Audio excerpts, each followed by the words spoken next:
In this tutorial, I'll walk you through how to paint Sylphiette from Mushoku Tensei in watercolor. And I also want to share with you some tips on how to paint green hair and how to add sunshine effect in your watercolor painting. As usual, I'm starting with a digital sketch on my drawing pen display. It is a simple portrait with part of her upper body. You probably noticed for this one, I'm actually spending more time to get her hair sketched out down to each strands, with cleaner line art than usual. If you watch my previous videos, usually I like to leave the hair sketched out really roughly and paint them in directly with watercolor later. Here, because Sophie's hair is light green and she has a lot of bands, I want to make sure I know where exactly they'll go so I can avoid painting any skin color on where the hair should be, so I can keep the paper nice and white until I put on that light green color.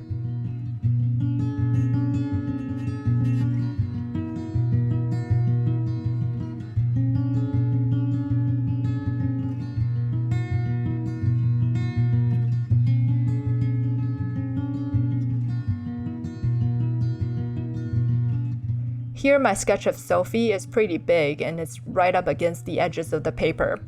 When I transfer the sketch later to the watercolor paper, I change the composition a bit by leaving more space around her so I can have more space to do the backgrounds more freely.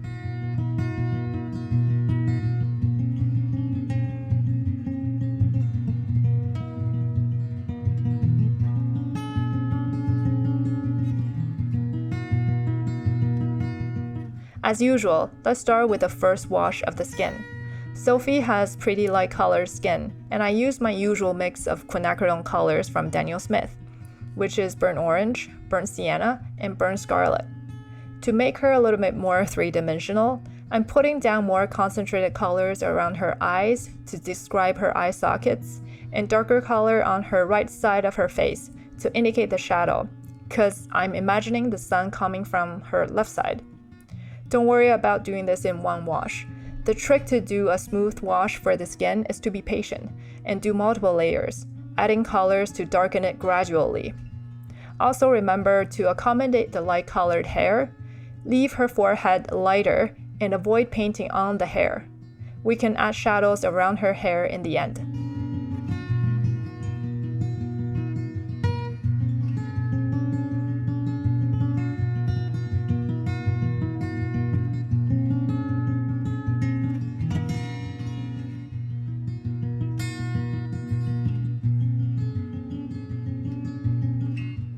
While waiting for her face and neck to dry, I moved on to her jacket to paint in the shadows.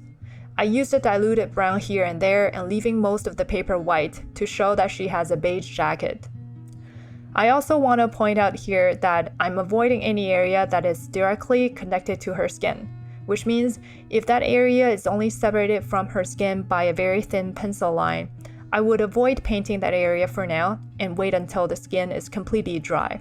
Because we don't have a line art, if you paint right beside it, you have to be really careful, and it's hard to see where the paper is still damp.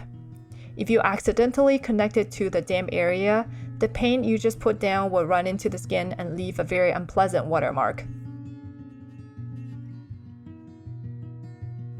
Now the first wash of her skin is dry, I'm adding another layer to darken some of the area that are in the shadow. For example, around her eyes, in her ear, and her neck, and also remember the shadow created by her jacket.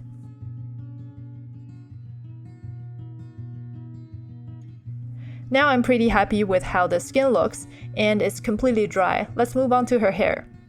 I used a yellowish green starting from her bands. Since her forehead is in very light color, and we have pencil sketches of her strands, we can easily paint in the hair without worrying too much of the skin. The strands of her bands are very delicate, and this painting is pretty small, so I used a small brush to handle the details. This is the Vinci V35, size 3. Although the tip has been worn off already, it's small enough so that I can easily paint in each strands. If you also like to use V35, I think any size up to size 8 will work, because it has a super long tapered tip, which is perfect for painting hair. Here, I think a small size brush like a size 3 is good enough because she has short hair and you don't need to pick up so much paint on the brush. So back to the color, you'll see I occasionally mix in yellow to show the sunshine. This is because, first of all, if I just vary the value of green, like darker or lighter greens, it seems a little bit boring because it's too uniform. I usually prefer the look of mixing in a second color in the hair to make it more interesting.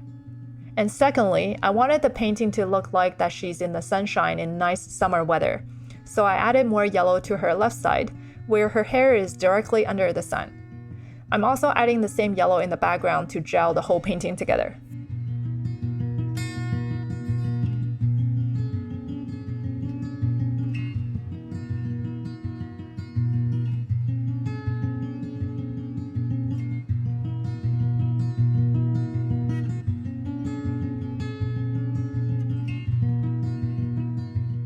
So that was the first wash of her hair. Next up is Sophie's eyes. Sophie has red eyes, so I used strong red paint to paint the outer edge of the eyes, and then I diluted with water to indicate the shine. For the eyelashes and darks in the eyes, I used a darker red, I believe quinacridone burnt scarlet, but any dark red would do. I continue to use the small size 3 brush to paint in the details on her face and adding shadows to her neck.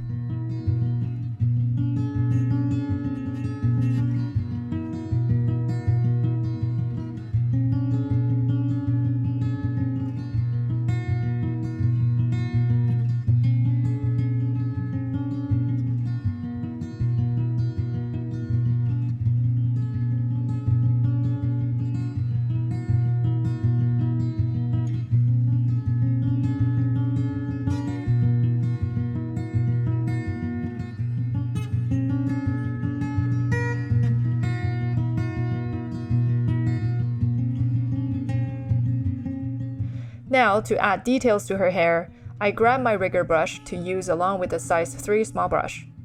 I'm adding really concentrated darks with the rigger, and I bleed it away with the size 3 brush, which only has water on it. This way I can easily control the edges, like whether I want it to be hard or soft. Since her hair is light green, be careful not to add too much darks to kill the freshness of the first wash. You only need some darks at the roots of the hair and where the strands overlapping each other, and you can also darken the strands around her neck to show that they're behind and in the shadow.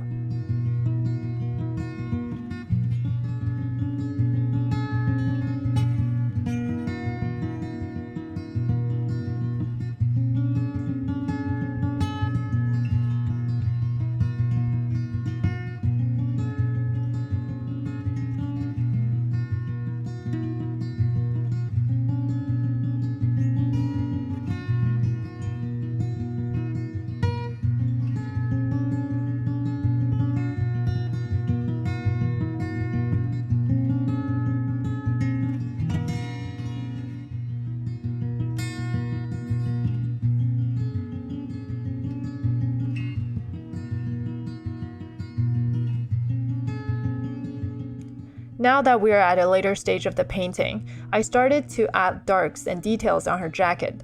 Her clothes are light colored, but still needs shadows.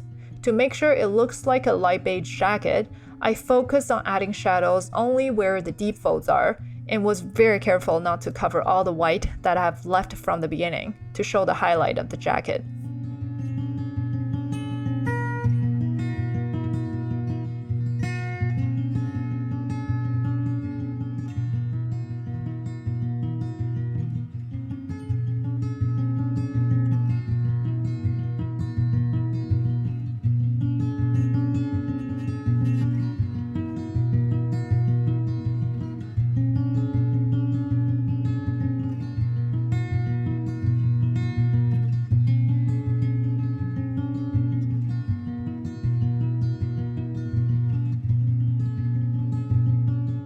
You probably have been thinking her forehead looks so weird without the shadow, so don't forget to add the shadows created by her bands. If your character has light-colored skin and light-colored hair, one important tip to make her hair pop is to use strong enough shadow to separate the hair and the skin, like what we are doing here now by adding the shadows created by the bands.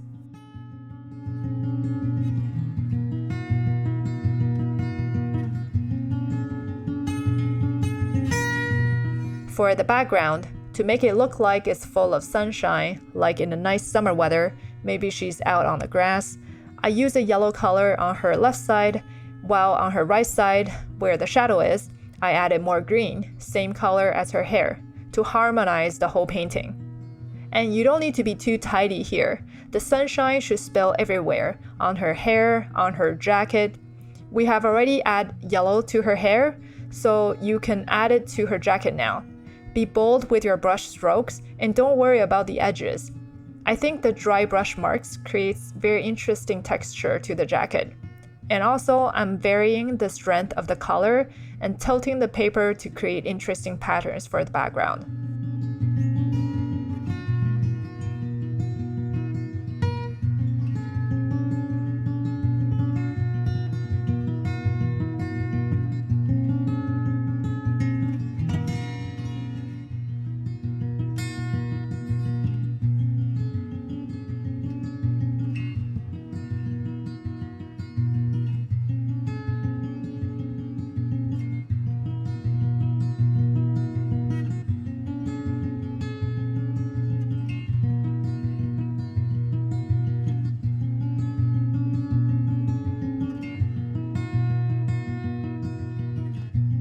And finally, I'm adding darks and highlights. I'm also observing the whole painting to see where I can add a little bit more details.